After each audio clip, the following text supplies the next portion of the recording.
The title of my message tonight is going to be revealed after I read this to you. I want to read first in 2 Kings chapter 2, verse 6. This is going to give us some context for the message that we're going to have today. And I really do believe we're going on a journey. That's not just, the lingo they teach pastors when they're going to preach a long sermon. That's not what we do. I really do believe if we can just go somewhere together, that we'll get to a place we enjoy being at and probably want to stay there. One of the coolest things about nights when God does something wild is you're just like, I don't want to leave. And I believe that can happen tonight, but you will have to leave at some point. Man, got to go home. 2 Kings chapter 2, verse 6, this is going to give us some context for our message tonight. The Bible says, then Elijah said to him, Elijah's speaking to Elisha, his protege, he says, please stay here, for the Lord has sent me to the Jordan. But he said, as the Lord lives and as you yourself live, I will not leave you. So the two of them went on. 50 men of the sons of the prophets also went and stood at some distance from them as they were both standing by the Jordan. Then Elijah took his cloak and rolled it up and struck the water. And the water was parted to one side and to the other, till the two of them could go over on dry land. So essentially, leader is like, hey, I'm gonna go and die. Go do your own thing. Follower says, nah, I'm with you. And so as they're going, in order to get where they're going, leader takes his cloak off, slams the waters part. Verse 9, when they had crossed, Elijah said to Elisha, ask what I shall do for you before I'm taken from you. And Elisha said, let there be a double portion of your spirit on me. And he said, you've asked a hard thing, but if you see me as I'm leaving, being taken from you, it'll be so. But if you don't, it won't. As they still went on and taken hold, behold, chariots of fire, of horses of fire, separated the two of them. And Elijah went up in a whirlwind into heaven. And Elijah saw and cried, my father, the chariots of Israel and its horsemen. And he saw him no more. Then he took hold of his own clothes, tore them in two pieces. And he took up the cloak of Elijah that had fallen from him and went back and stood on the bank of the Jordan. Then he took the cloak of Elijah that had fallen from him and struck the water, saying, where is the Lord, the God of Elijah? And when he struck the water was parted to one side and to the other. And Elijah went over. Last verse 15.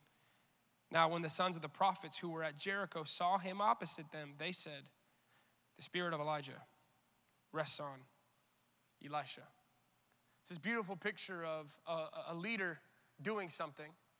And then when he's taken up, the follower goes and does the exact same thing under the exact same influence with the exact same power. And the people around him notice him and said, man, the spirit of Elijah is on Elisha. The story falls directly in the middle of the journey that I think we'll go on. It seems insignificant, but by the end of our time together, we'll see, it's beautiful. And this is the kind of night where I feel responsible to do this word justice. And so the only way that I can do that is by praying and making sure that God does his part. But before I do that, the title of my message tonight is Old Faithful. Old Faithful. Can we pray together? Can we pray together? I love it. Here we go. Father, I thank you for this group of people. I thank you for our team and this wild night. Lord, we picked this date on the calendar, but originally you were the one who said, I'm going to do something special on that night. I pray from this moment forward, you would speak and not me. This is not about me, my ability to deliver, my ability to speak, or even my passion or what I've prepared. But Lord, this is about you, your passion, what you're thinking, and what you want to communicate. So I pray from this moment forward that you would speak and not me. I decrease. I get out of the way, knowing you will increase. Your strength is made perfect in our weakness. So I become weak. I get out of the way, believing if I do my small part, you'll do your large part. In Jesus' name, amen. A couple of weeks ago, my family went to Wyoming. While the rest of you partied on the beach for spring break, my family decided to go to Wyoming, where it was below zero one day. And it was that day that we decided to go and see Old Faithful. And so we got on these snowmobiles and we went 40 to 50 to 60 miles an hour on these snowmobiles, 90 miles on snowmobiles in below zero weather. We saw bison. We saw, it's a geyser, right? We saw geysers. we saw everything. It was absolutely beautiful. It was actually crazy because we're literally riding these snowmobiles on a normal highway. You see as signs are like, all right, this is where you would take off. And you're like, oh, so this isn't like a backwoods road. This is like where people would be driving their cars. You're actually driving on like 2 full feet of padded down snow, but you can see where the snow used to be and how like the snowplow came through. The whole situation's just nuts. You're like, God did not make humans for this. Like, this is not what we do. In fact, it was so funny how we had this incredible guide, whatever he was. He basically was like, you can step there, but don't you dare step there. You're like, why is it the only thing I want to do is step there? But he would take you through, he would show us this frozen lake. It was beautiful, but there was one part that started to really intimidate me. I'm 27 years old, and the older I get, the more I realize I'm like not good at. One of those things is I second guess myself a lot when it comes to things that are dangerous. Not like the action, I just believe I'm going to be the one on the headlines dead. And I really do believe that. So the minute he said, hey, the next route we're about to take, you're gonna have to drive the snowmobile on like concrete. And the only way you're going to do it is if you let the snowmobile do its thing. And this is what he said that scared me. Even if it takes you off the road and into a ditch.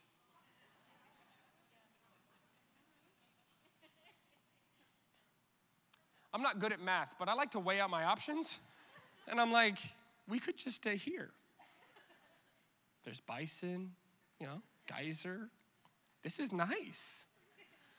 But in order to get to Old Faithful, we had to take one more ride, and I was flipping out the entire time. Because I think in a movie, and most movies end with me dying. And I wish I was being dramatic. Most of my stories end with like, I start to hurt in areas of my body that I imagine myself falling and breaking. I don't understand. I'm called to this, not anything else. Like, it's just, and so we get there, and we get to the part, and I see it from like half a mile out, and I'm like, Lord, I hope I enjoy the next 3 minutes, because that's all I've got left. My sister's on the back, and I'm just thinking, I hope she survives this. Like, I know that like a 17-year-old is driving on the one in front of me, so I'm like, if he makes it and I don't, this whole thing is just messed up. We start going, and we get there, and he says, make sure that you have your blades of the snowmobile completely straight. What does that even mean? I think I'm straight. I'm not, I think I can't even tell. Part of me wanted to turn back and say like, Gabby, like, is this right? I have no idea what's going on. But believe it or not, the minute those things hit the pavement, the blades turned. And as they turned, I started to go right into that ditch he was telling us about. This guide was one of the coolest, worst guides ever, because at every single stop, he would tell you the most horrendous story that took place at that stop. At one of our stops, he looked down at like a frozen river that was like 15 feet below. He's like, yeah, just like 2 weeks ago, somebody came and just went too fast on the way out, right into the ditch. It's like we had to cut the trip short. I'm like, you're,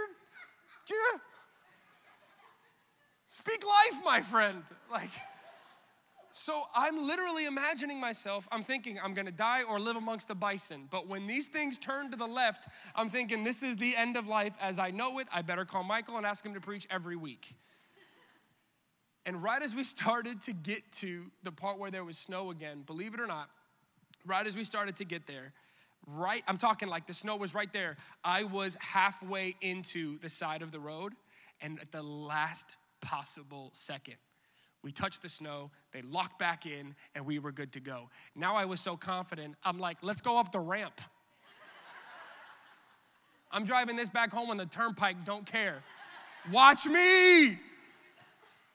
I happen to turn around to try to celebrate with Gabby, and as I do, what do I see? My mom and dad on different snowmobiles, somehow next to each other, about to crash. And the thing is, I was so caught up in my own joy of getting it through, I didn't process that they almost killed each other. So I was kind of like, oh. But then we got to Old Faithful, and it was beautiful. And of course, whenever you go on trips like this, you obtain knowledge you never thought would be important to you. And then it takes over your life for the rest of your life. You start telling your friends all about the little mole rat you learned about in Wyoming. But we learned about these geysers and how incredible it was, because Old Faithful was absolutely incredible. And they call it Old Faithful because they know it will stick to the clock, and every 90 minutes when you go outside, it'll be going off. Now, sad part is about 30 seconds into it, you're like, this is not as cool as I thought it would be, because it's just water shooting up, until you learn that at the bottom of the geyser is just really, really, really hot, molten rock. And what it does is it starts to cause any of the water that flows through to bubble up. But because it's so hot, those bubbles actually start to push the water up. And as it starts to push the water up, there's less and less space until it all just skyrockets, because all of those bubbles at once just pop. And so it starts from the ground up, and it just starts to bubble and bubble and bubble. And as it's going, it just skyrockets. Now, the thing that I immediately thought of is then why does it ever stop? Because the rock never gets less hot. The bubbles are always there, and all you really need is the water and the bubbles. Why is it stops and goes every 90 minutes? Whatever's going on, why does it take 90 minutes for it to happen? And when you study geysers, what you find is it will stop when it runs out of water. So in reality, the reason the geysers stop is not because anything has changed, but because there's nothing left. Does that make sense? It's not that anything has changed, it's just there's nothing left. And that's what I immediately thought of when I started to look at the story of Elijah and Elisha and how their lives perfectly mirrored each other, especially in a couple of instances. You see, the climax of this whole thing, the most interesting part of the story, should I say, the part that makes you say, I'm not going to the bathroom during this movie, is the part that we just read. Elijah lives this incredible life, this unbelievable life. He's kind of a jerk, to be honest. The more you read about him, he's not really all that great as a person. But as a man of God, the dude was insane. He lives this great life, but then realizes his life is coming to an end. God brings his successor behind him. And as they're doing life together, Elisha really isn't doing anything. He's just kind of there to carry the bags. I wish I had someone just to carry the bags. Okay, he's just kind of there. But towards the end of his life, Elijah starts to say, hey man, I need you to go. Don't be around, go do what you need to do. Go do what's best for you. And Elisha says, what's best for me is to stay close to you. This happens 3 times. 3 different times he says, dude, leave. I'm telling you, I've got nothing to offer you. He's like, no, I'm sticking with you. 3 different times, groups of people come to him and start saying, this is really stupid. Do you know that he's gonna die? Somehow they all knew that Elijah was a dead man walking. And everywhere he went, Elisha kept saying, shut up, I'm following him. Shut up, I'm following him. Shut up, I'm following him. They began to say, you're starting to waste your time. You're wasting your resources. Time is a resource. You're wasting your time. He says, shut up, no, I'm not. Finally, there comes this moment where it's time for them to cross the Jordan. It's the last stop. Elijah says, what do you want from me? He says, I want double of whatever's on your life. And so he takes his cloak, slaps the water, and steps into the end of his time. Elisha watches as he's taken up into heaven, grabs the same cloak and looks back at the same river that ended Elijah's life. And he slaps that river, and the same thing happens, and he walks into the beginning of his life, the beginning of his ministry.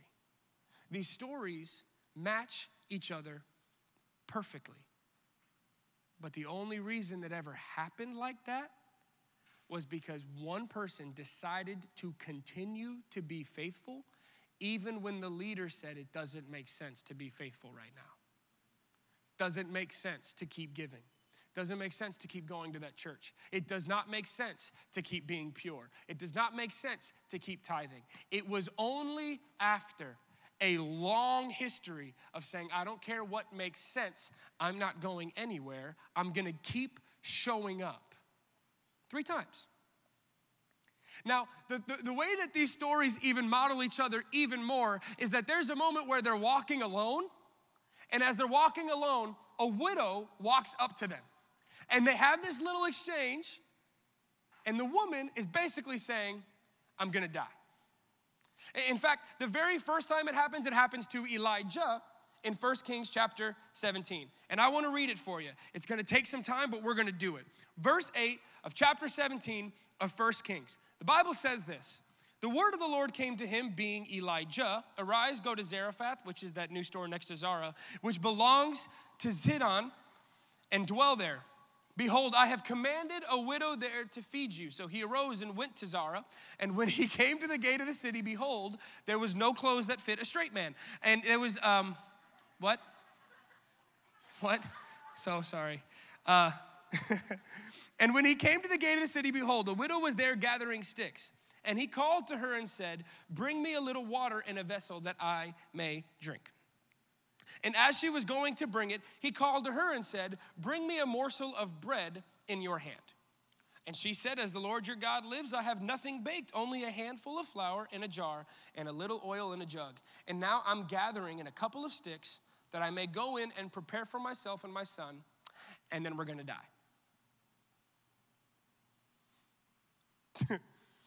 Talk about 0 to 100. I'm actually about to cook, and then it's over.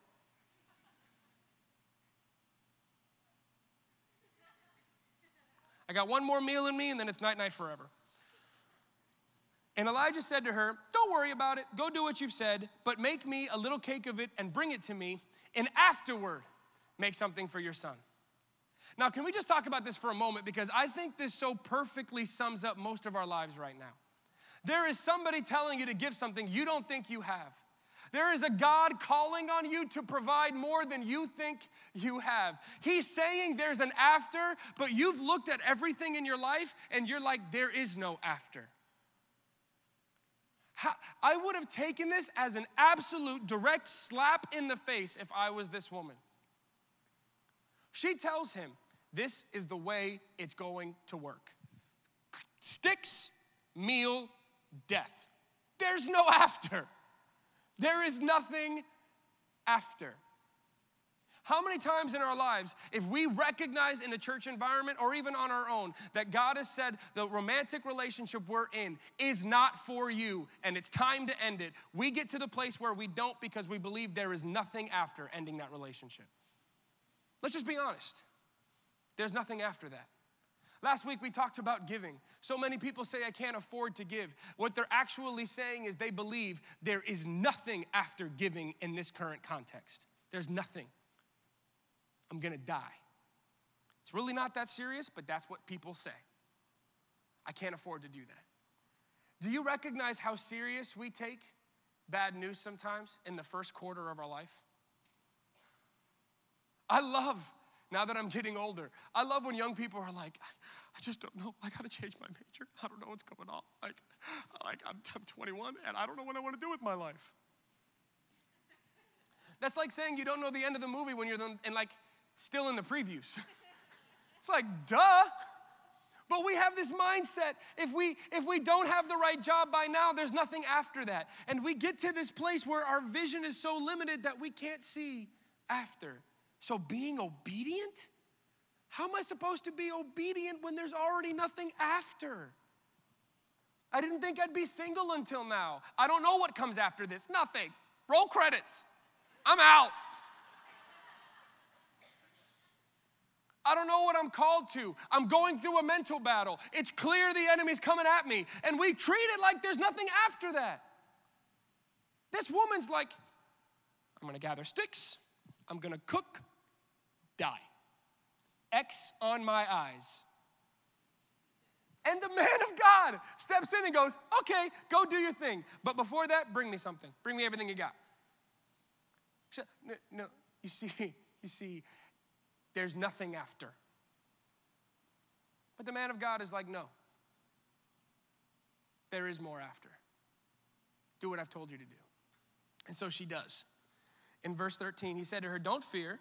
Go and do what you said. But first make me a little cake and bring it to me, and afterward make something for yourself and your son. For thus says the Lord, the God of Israel, the jar of flour shall not be spent, and the jug of oil shall not be empty, until the day the Lord sends rain upon the earth. This is the true definition of grace. It's not only saying, okay, I forgive you, saying you're sorry for yesterday. It's a sustaining grace. It's recognizing that the drought this woman was in is not conducive to using what she has to sustain her, so God gets involved with his grace and makes what's not conducive to your survival. That's grace. God's grace and has been graceful to you because you're still here in the midst of whatever you're going through. You're not here because you're strong enough. You're here because he's got grace. He was introducing grace to her in the form of an offering. At her absolute weakest moment. You know, one of my mentors told me to my face, if you can't ask a widow for her last bit, do not get into ministry. Because if this man would have not asked her for that cake, she would have died. That's why I did what I did last week. We'll talk about that. And in verse 15, it says, she went and did as Elijah said. And she and her household ate for many days. The jar of flour was not spent, neither did the jug of oil become empty, according to the word of the Lord that he spoke by Elijah. So there's this moment, right? There's this one quick moment that Elijah experiences. She doesn't believe there's an after being obedient. God proves to her that there's grace after obedience. Guys, listen to me. Whatever God's telling you to do, there is grace and it will get involved after your obedience. That's why God is who he is. He needs you to step into, there's nothing after, so he can prove to you what comes after. This morning, y'all, I posted something that I thought would encourage the world. People reached out to me and said, you good?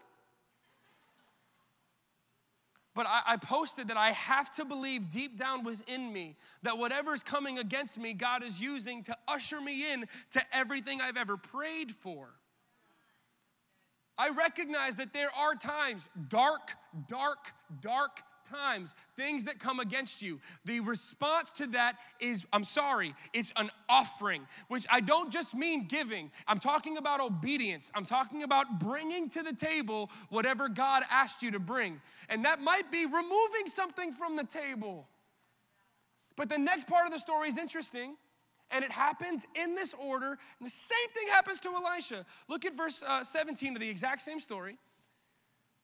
If you look at the subsection of this, it's called Elijah raises the widow's son. That should tell you right there something bad happened. After this, remember what she said? Come on, y'all. Remember what she said? Sticks. After that is meal. After that is death. He says no. Sticks. After that, obedience. After that, grace. Right? Right? After that, the boy died. The son of the woman, the mistress of the house, became ill, and his illness was so severe that there was no breath left in him. So she said to Elijah, what do you have against me? What did I do to you? This is so symbolic of all the Israelites. Why did you bring us out here? You should have left us in Egypt. Now, this makes no sense. This makes no sense because she already knew he was going to die. So even 2 extra weeks with him was a gift from God. But look at how you don't necessarily have to be in Egypt to still be a slave. That's why we give an opportunity to give every single day. Because we have to recognize we're stepping out of the bondage of sin every single day. We die to our cross every single day. But she said, what do you have against me, O man of God? You've come to bring me my sin to remembrance and to cause the death of my son. Excuse me? Only reason she was alive was because of him. And he said to her, give me your son. And he took him from her arms and carried him into the upper chamber where he lodged and laid him on his own bed. And he cried out to the Lord, O Lord my God, have you brought calamity even upon the widow with whom I sojourned by killing her son? God's not always caught up in how right your theology is. He's not always caught up in what you're saying to him as long as you're going to him. Then he stretched himself upon the child 3 times and cried to the Lord, O Lord my God, let this child's life come into him again. And the Lord listened to the voice of Elijah, and the life of the child came into him again, and he revived. And Elijah took the child and brought him down from the upper chamber into the house and delivered him to his mama and said, look what the Lord has done. Bum, bum, bum, bum, bum, bum, bum. Look what the Lord, he healed my body. He healed my soul. Look what the Lord has done. Okay. And all the gospel people in the room. Woo! And the woman said, now I know you're a man of God and that the word of the Lord in your mouth is truth. Now this is amazing because you know what he did? You know what God does? Do you know why God needs small moments of obedience? Because in this moment, when she believed the math equation and the process went sticks, last meal, death, God showed that when God gets involved, when we're obedient, there is something even after death. Right here in this moment, he was proving Jesus. Hold on, don't clap. I want you to listen. Right? Because then I get confused, okay? In this moment, he was introducing what happens when Christ gets involved. That kid didn't die, he was born again. She saw the whole process so limited that he needed her to practice with an offering. So when life really got hard, she knew with God there's always something after. You know why you need to give of your tithes and offerings? So when life actually gets hard, which I got to tell you right now, unless you're paying for a house, you got a couple of kids and your job, and it's all relying on you, nothing you've been through is as hard as something you will go through. God is saying right now, practice, practice, practice, practice. You know why you need to sow? Because you know why you need to serve here? There's going to be a day where I just don't want to, and you do anyways. It's practice. You know why you can't serve on your terms? I can serve once a month in this one area when I want to. That's not practice. You know why you can't let anything you're doing in life get in between you and your obedience and the way that you sow, even if that means quitting things today. Yeah, I got the faith to say that to you. Because you need to practice. Because when your legacy ends, you need to know how to call on God and say, I know there's something after this. You need to know how to go back and say, I put seed in that ground. David, all throughout Scripture, all throughout the Psalms, tells God, you better remember your promise to me. Not, I don't know why this is happening. But no, God, you remember your covenant to me. Yesterday during our Sunday services, guys, I'm only doing this and being this open because I want you to see that there is no one that is not subject to this. I was writing down, you never write, I don't know. And anyone else never write on like the back side of a notebook? You always write on the whatever's here. I opened up a brand new notebook, got a chill, it was beautiful. And on that first page of the left side, I heard God say, remind me of my covenant. So I said, you don't gotta tell me twice, Lord, you better remember. You said my wife is coming. There she is right now. You know why you need seed in the ground? Not because God forgets, but because you do.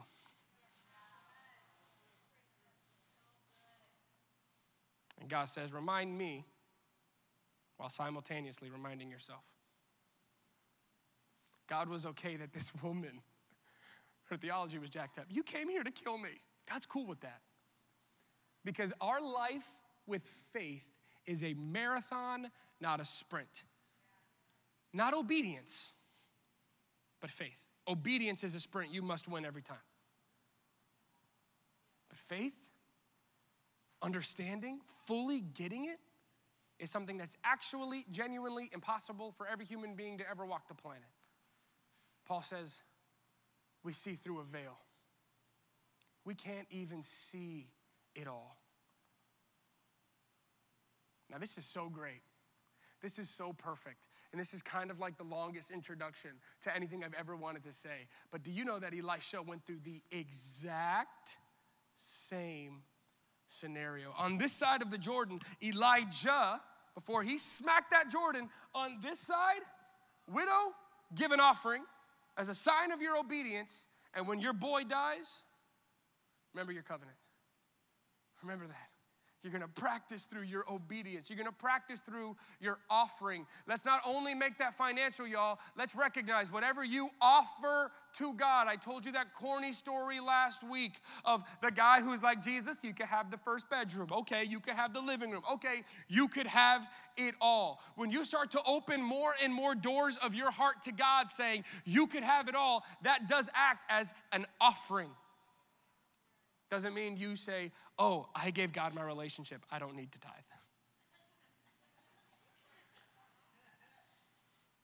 But it does mean I will never run around with a stick in the sand saying, God, you can only come this far, no further. In fact, I'm walking around with my foot trying to remove all of the lines that I drew without knowing. I almost tripped. On this side of the Jordan, Elijah offering. There's something after death. And then this geyser of this moment where literally Elijah smacks the water and it, like Old Faithful, shoots up into the sky. And they walk next to each other. Any Prince of Egypt fans in the room? Y'all, one time in my life, I want to be able to walk by and just see like a whale. That's what I believe happened here. Even though it was in a river, who cares? That geyser, Elijah offering something after even death. Old Faithful. 2 Kings chapter 4. It's entitled Elisha and the Widow's Oil. Now the wife of one of the sons of the prophets cried to Elisha, your servant, my husband's dead. And you know that your servant feared the Lord, but the creditor has come to take my 2 children to be his slaves. Elisha said to her, what shall I do for you? Help? Tell me, what do you have in the house? And she said, your servant has nothing in the house except a jar of oil. Literally, verbatim, what Elijah and his widow went through. Then he said in verse 3, go outside, borrow vessels from all your neighbors, empty vessels, and not too few. Stop there. Do we recognize that even, put it back up there. They don't want to see me. Do we recognize that when it comes to obedience, there is an opportunity to bring too few?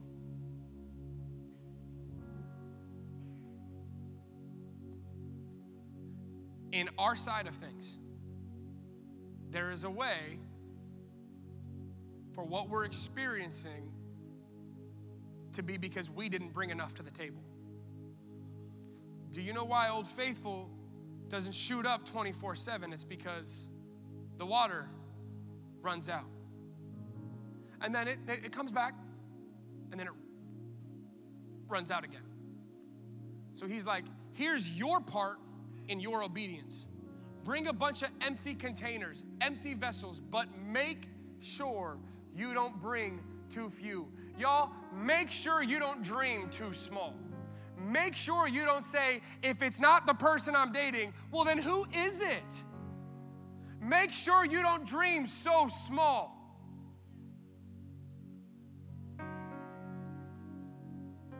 Not too few.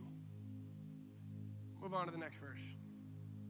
And when then go in, shut the door behind yourself and your sons and pour into all these vessels. And when one is full, set it aside. So she went from him and shut the door behind herself and her sons. And as they poured, they brought the vessels to her. When the vessels were full, she said to her son, bring me another one. And he said, we don't have any more. Then the oil stopped flowing. She sends her sons into the streets. Had she been in Miami, they would have gotten pots and pans like left and right. We haven't won anything in a while. We haven't used our pots and pans in a long time.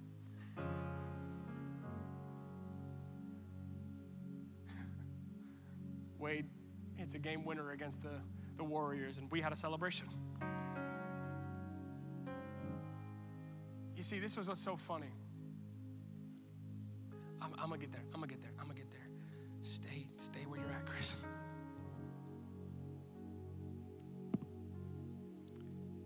There's a moment.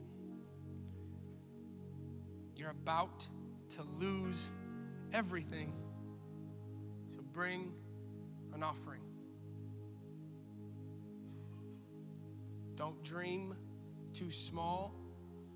Don't think that there's nothing after. Bring an offering. The only difference in this story and the last story between Elijah and Elisha is that now a different woman gets involved. In fact, a woman called a Shunammite woman gets so overwhelmed at what the man of God, Elisha, is doing that they build on an extension to their home. She must have been Cuban. She built on an extension to her home for Elisha. Live here forever with your kids, grandkids, and everyone. So he moves in.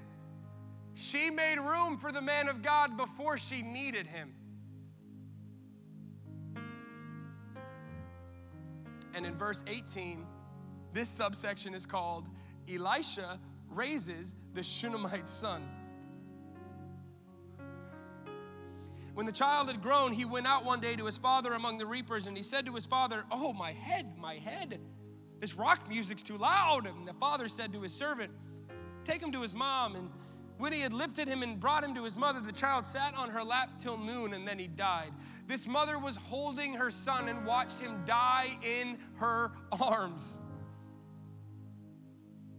And she went up and laid on him on the bed of the man of God and shut the door behind him. She went and she brought him to church. She put dead body in church. Then she called to her husband and said, send me one of the servants and one of the donkeys that I may go quickly to go to the man of God and come back. And he said, why are you going with him today? It's not even the new moon. It's not even Sabbath. Why are you going to that church? It's not Easter or Christmas. And she told him, all is well. Y'all, this woman held her dead son, looked at her husband and said, don't worry about it, all's well. She made room for the man of God, and she must have heard about Elisha's widow. She must have heard about Elisha's widow because she's able to look her husband in the face when their son is dead. And she's like, hey, all's good. Do you know that Romans says that when we're going through hell on earth sometimes, that we go through the testing of our faith so we can discern what the will of God is. It is okay to flex and build your faith muscle even with other people's tests. You can look at someone else's testimony and say, if God did it for them, he could do it for me. That's what this woman was able to do. I believe if we practice like the first widow and we do everything in our power, the minute God reveals, you drew a line on me there, we're obedient. Even if it takes time, but we end up on the right side of obedience, we start to flex till we get to the place that says, I don't know where these images are coming from, but my spirit says all is well. My body hurts, but my spirit says all is well. My heart is broken, but my spirit says all is well. Because she goes and she finds the man of God, and he comes back to her home and does exactly what Elijah did. He lies on top of the child. Thank God I'm a pastor in these days with like Ministry Safe, but lies on top, and the child starts to breathe again. These stories, they mirror each other. There is something about when we practice with obedience, when life turns into hell because we practiced, we can say, all is well. But look at the first part, the widow. The part I wanted to say, but I told myself to wait. She literally, in her practicing, in what she was doing, she had to keep bringing more and more. And God set it up where that oil would keep running as long as she kept bringing. So in your relationship with God, when it comes to your dreams and what you need God to do, it's not about what He has, it's about what you bring. It's not about God's will. It's not about His plan. It's about what you bring. We've created this horrible, bad theology about His plan to try to deal with unmet expectations. But in reality, we didn't bring enough to the table. We didn't dream enough. We didn't obey enough. Heaven has unlimited resources. It's not about what God has. It's about what we bring to the table. These stories mirror each other with this geyser in the middle.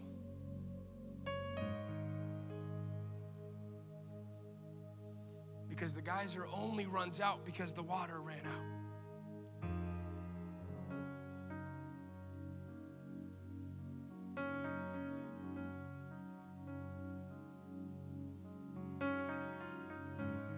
When Elijah hit the water, it stood up, but then it fell again.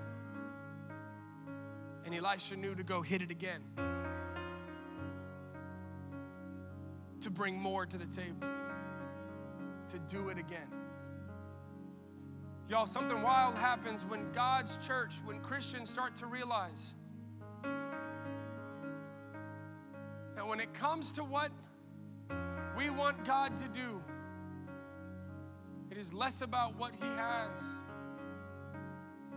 and more about what we expect. It's not about what heaven has. It's about what we bring. Both of these women brought a dead son to the man of God. I wonder when you come to church if you bring the dead stuff with you, expecting God to do something.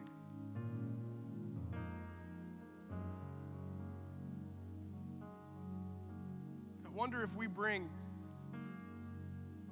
the dead stuff with us. Saying, Lord, this dream that died, I'm bringing it back. I'm laying it right at your feet. I'm going to watch you do something. In fact, I'm not going to even move until I watch this thing breathe again. Do you know the faith it must take to stop justifying your life not turning out the way you wanted? I guess God had something to, God, you want to see God laugh? Tell Him your plans.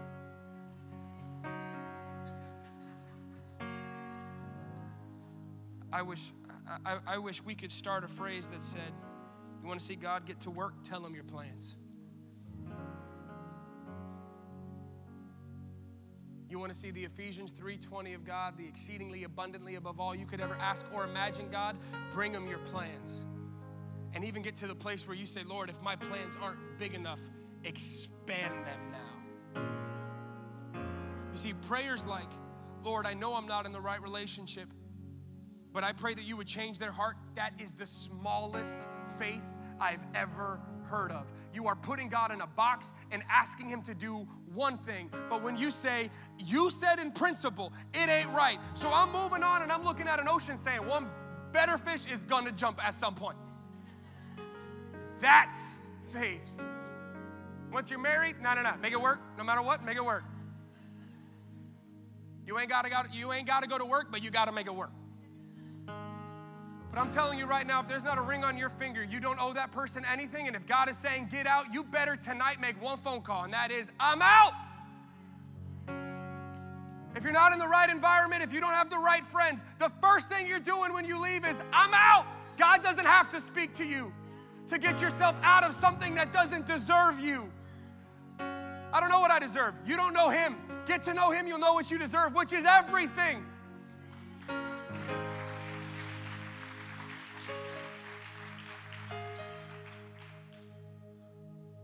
One of the cool things about going to Wyoming and seeing Old Faithful in the summer, in the winter, there were not a lot of people there. We literally were inside until we started to see the water bubble up, and then we just walked outside. But if you go during the summer, there's hundreds of thousands of people standing on a deck that, girls, correct me if I'm lying, is no wider than this carpet. The guide's like, oh, you kind of have to sometimes stand in the back with your phone like this, just hoping to see something. But because we went when no one else was, I got a perfect view of the whole thing. It is so easy to justify not obeying God because culture is different, because everyone else is doing that, because it's time to go over there. But that's when, if you're lucky, you get to watch the blessing of God from a recording later on. But if you decide to be obedient immediately, even when no one else is, even when it's freezing and it's below zero, and I had 5 long sleeve shirts, 4 pair of pants, 3 socks, and the oversized snowmobile outfit, and I'm still freezing. That's when it's like, Lord, even when it doesn't make sense, I'm gonna stand here and I'm gonna wait those 90 minutes because I know at minute 90, it's going off. What would happen if we had the kind of faith that said, I'm obeying, and even though it doesn't make sense, I'm gonna stand here and watch because I know you're Old Faithful. You're faithful. I do my part, you do your part. I come out and wait. I bring what I need to bring to the table. I obey, I chill, and I know you'll do my part. Cool thing is that sometimes Old Faithful comes 10 minutes early or 10 minutes late, but guess what? It's gonna go off.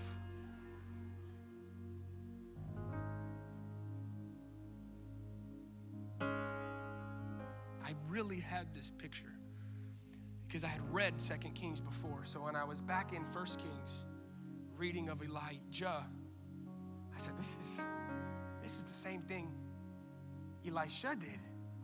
And then I came to this picture where they parted the waters and I saw Old Faithful. And I heard what I believe to be the Spirit of the Lord. I don't hear God audibly, but I believe God said, I am so faithful, you could put me on a timer and I'll go off every time. I told you a couple of times. I went to church camp a couple years ago. I watched a pastor get up, and before he prayed to set his sermon up, he said, I'm gonna teach you how to force God's hand. And little 15-year-old me was like, oh.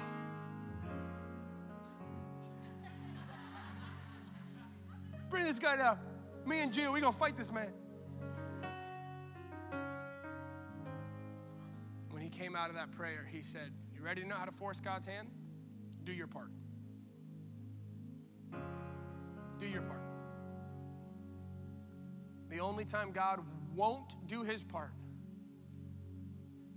is when we don't do ours. And can I be honest with you? Even then, God is so faithful, sometimes he does his part anyways.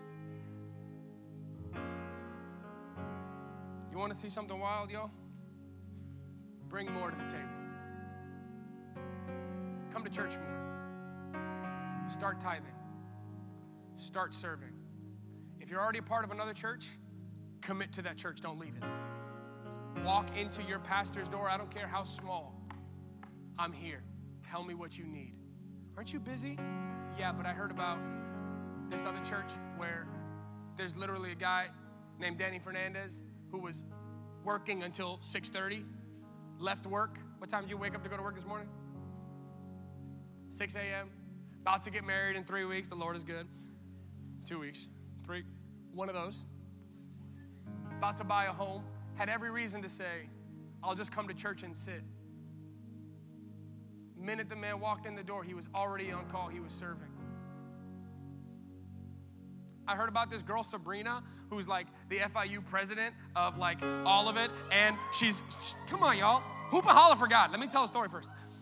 Oh, and she like and you know, she is like running again, and so she's like dealing with all that, and she's a student and about to graduate, and she's doing all that, and she's literally here at church more than almost any other volunteer I've ever seen in my life, and has told us countless times, you tell me where you need me, I'll drop everything else. That's why the first election, God literally dropped in her lap and said, hey, we need you to be vice president. No one's running against you. Okay, I guess. Oh, by the way, the president's gone. We need you to do president now. I didn't even want the okay, I'll do this one. Okay, thank you. And then they're like, oh my God, time to run again. Here are all your opponents. And then within like 3 days, oh, they dropped out. Oh, you're kind of like running unopposed again. Okay, you want to see God do something wild in your life? Start bringing more to the table. Stop making excuses and stop justifying why you're not seeing it. And start bringing more to the table. Start doing extreme stuff. There's only a couple times I've ever disagreed with my father, and I'm not talking about my pastor, I'm talking about my daddy. My dad one time said, Chris, you don't have to always be so extreme. I said, no, Dad. I'm going to do extreme stuff. I'm going to have extreme faith. My dad and my youth pastor looked at me one time and said, maybe you should lower your expectations of dating. You're getting kind of weird. Nah, man. Sometimes I forget, but my spirit doesn't. I'm expecting something incredibly special, Ephesians 3:20, that like no one's ever seen. And I can't wait to get to the place where instead of people telling me that I should lower my expectations, they start coming to me and saying, she lowered her expectations to be with you. Like, yep, I'm down. She's the settler, I'm the reacher. I'm so down. You want to see God do something wild? Start bringing more to the table. It is not about what heaven has or what God has planned. It's about how much you bring.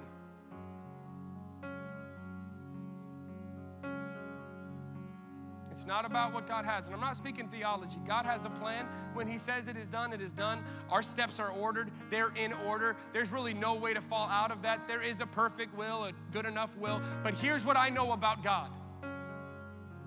The same Bible that says he has a will and our steps are in order and all of that also says to David, I gave you everything, and if you wanted more, all you had to do was ask for it. So everything is going according to plan, but if you wanted more than what I have planned, I would have given it to you. That was a man who said, God, I will bring everything always. I will always bring everything to you. And even after he sinned with Bathsheba, it's such a weird story. When God struck that baby sick, he didn't do it himself. He wasn't like, sickness. But it's the consequence of sin. When what was birthed out of sin started to die, David was mourning. He didn't eat, on the floor, praying. The minute the baby died, he got up, started eating. And the people around him started to be like, so while the baby was alive, you were mourning, but when he was dead, you stopped mourning? David was like, if God wanted him, but he's going to do something special. I'm not going to mourn over what's gone. I'm going to start preparing for what's coming. You want to see God do something wild? Stop justifying while you're not seeing what you're seeing. Oh, it takes time. With God, no, it doesn't. Oh, you know, it's punishment for my first couple of years of my 20s. You know, no, it's not. Most of the Bible was written by a man who killed more people than the whole room of us combined. There is literally absolutely no way to correctly justify why you're not seeing what you're praying for, except we're not bringing enough to the table. The rest is just waiting on God to do his thing. It is not about what God has, and it's not even about his plan. It's about how much you bring. And so we're going to do something as an extension of our worship tonight. Our team's going to come out and we're going to sing. But I want to prepare something quickly.